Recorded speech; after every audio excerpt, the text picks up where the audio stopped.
But what this all really comes down to is sacrifice. You know, uh, this has been never ending. This is remnant of a culture,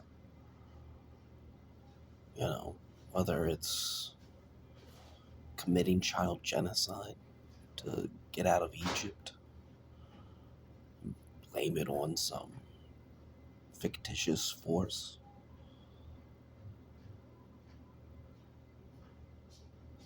and leave that to be celebrated, taking out one's own child. These are the characteristics building Judeo Christian Western culture.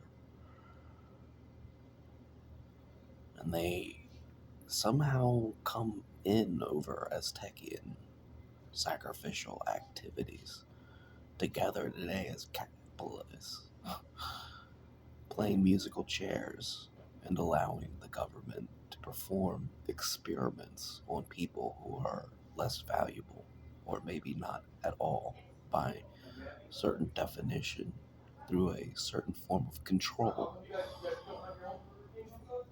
So, yeah, you got to get smart. Chaos and control are two very sick institutions willing to spark things to make phenomena take place and run experimentations to maintain predictability in a chaotic source of never ending unknowns. But if I could say,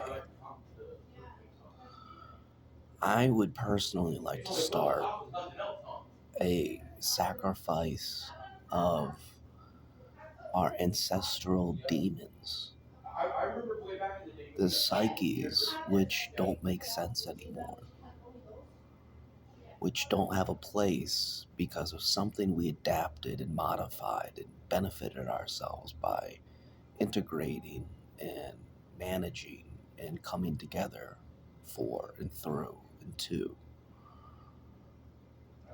So, how we come together to get rid of these demons. Now, I don't mean go out and have a riot against racism.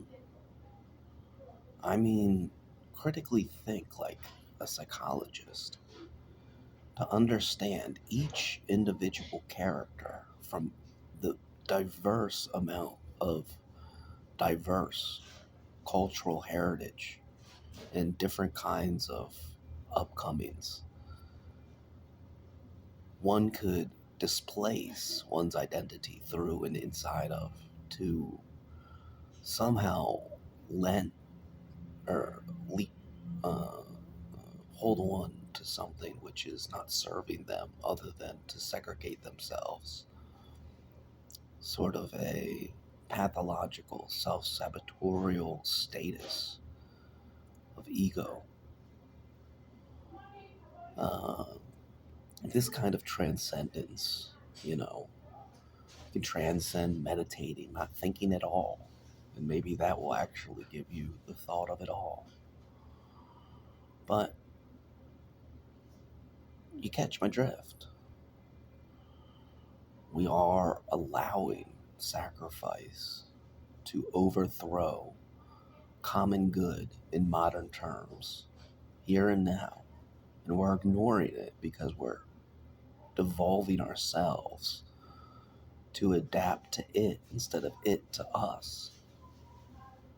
And that is an indication to me, at least in the case of capitalism, um, that status of an invisible hand is not at hand. That is a remnant, a symptom of when and how you built something and adapted it to you. You know, I think, in very clear terms, one would understand from a movie like The Matrix why that doesn't make sense as technology grows. Uh, but from an economic standpoint, it's not so physical and literal. And you have to constructively base yourself, despite the complicated term, under what that means, knowing adaptively you might uh, desanctify a certain boundary or gear or rigmarole. But ultimately, you need to know the individual bodies have the capability to exit the rigmarole at any given constructive point, or in the case of a crisis. So, psyche is always going to be number one. No matter how far in the future we get, no matter how far back we go and analyze and dissect our behavior. Because these are the decisions which define our survival in time and space. Are you going to sacrifice, or are you going to make a world without demons?